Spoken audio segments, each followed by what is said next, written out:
غلام نے دھوپ سے جوتے اٹھا کر چھاؤں میں رکھ دیے۔ مالک کو غصہ آ گیا، مالک غصے سے آگ بگولا ہو گیا۔ اور 2 ٹکے کے نوکر، تیری جرت کیسے ہوئی، تجھ میں ہمت کیسے ہوئی کہ میری اجازت کے بغیر جوتے اٹھا کر چھاؤں میں رکھ دی؟ غلام نے عرض کی، مالک جوتے دھوپ میں پڑے خراب ہو رہے تھے، میں نے تو اس سوچ کی بنیاد پر جوتوں کو دھوپ سے اٹھا کر چھاؤں میں رکھ دیا کہ کہیں میرے مالک کے جوتے خراب نہ ہو جائیں۔ مالک نے کہا، نہیں نہیں، تجھ میں تکبر آ گیا ہے، تجھ میں غرور آ گیا ہے۔ تیری ہمت کیسے ہوئی کہ بغیر میری اجازت کے تو نے میرے جوتوں کو ہاتھ بھی کیوں لگایا؟ ہے مالک اٹھا، فوراً غلام کو مارنا شروع کر دیا۔ کوڑے مارے، پتھر مار مار کے غلام کے جسم پر نشان پڑ گئے۔ جوانو، پتہ ہے یہ غلام کون تھا؟ یہ وہی غلام تھا کہ آج جس کا نام لیتے ہی منہ میٹھا ہو جاتا ہے، آج جس غلام کا نام لیتے ہی جان میں جان آ جاتی ہے۔ یہ وہی غلام ہے جس کو حضرت بلال کہتے ہیں، موٹے ہونٹ ہیں، کالا رنگ ہے، ذات کا حبشی کہلاتا ہے۔ یہ وہی غلام ہے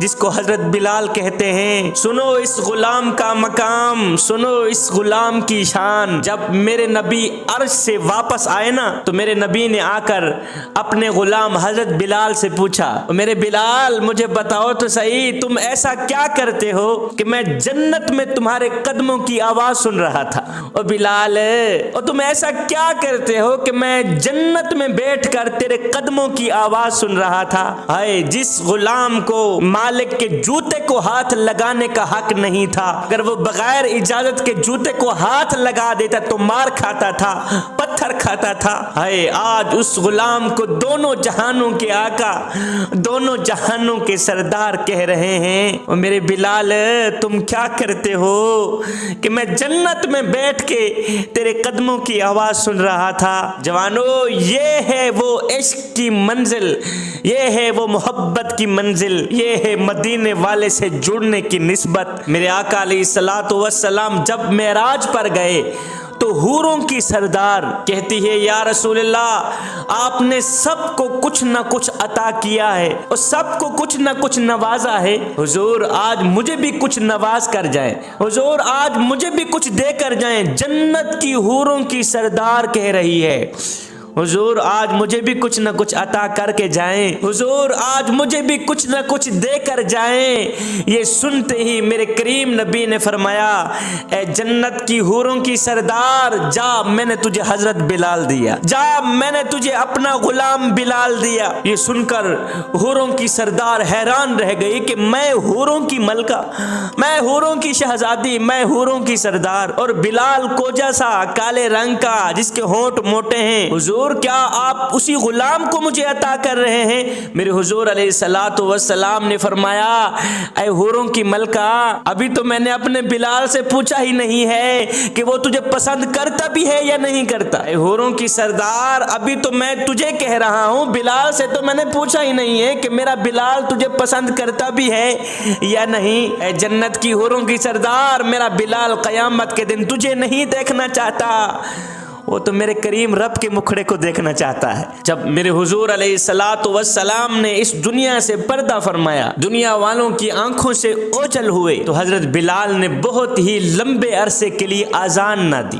کافی عرصے بعد ایک دن آذان کے لیے تشریف لائے، ہے آہوں سے بھرے منہ سے چند لفظ آذان کے ادا ہوئے۔ آذان کے چند لفظ ہی زبان سے نکلے تھے کہ کملی والے کے عشق کی یاد آ گئی، وہ پیار یاد آیا، وہ محبتیں یاد آئی، بے ساختہ رونے لگ گئے، بے ساختہ تڑپنے لگ گئے۔ اے جوانو، کبھی کبھی میں سوچتا ہوں کہ میاں رونا کیوں نہ آتا کہ بلال جس یار کے کہنے پر آذان دیا کرتے تھے، اور جس یار نے اس غلام کو، اس حبشی کو حوروں کی ملکہ کا سردار بنا دیا تھا، جس یار کے ساتھ جڑے رہنے پر، جس یار کی قربت پر حضرت عمر جیسے خلیفے نے، حضرت عمر جیسے امیر المومنین نے، حضرت عمر جیسی شخصیت نے بلال کے ہاتھ چوم کر کہا، بلال دنیا تجھے اپنا غلام سمجھتی رہے، تو تو میرا بھائی ہے، تو تو میرا یار ہے، تو تو میرا دوست ہے، تو تو میرے نبی کا چہچہیتا غلام ہے،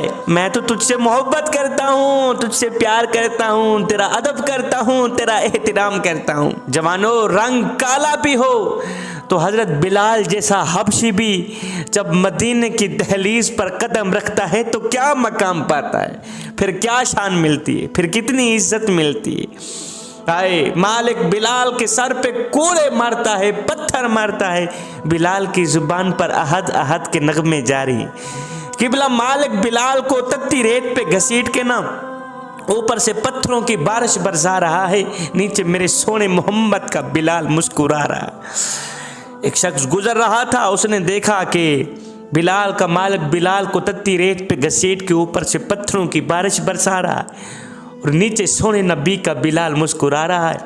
تو اس گزرنے والے شخص نے بلال سے پوچھ ہی لیا، اور بلال میاں عجیب تماشا ہے تیرا، عجیب کہانی ہے تیری، اور تیرا مالک تجھے مارتا ہے، تو بجائے رونے کے مسکراتا ہے، وجہ کیا ہے؟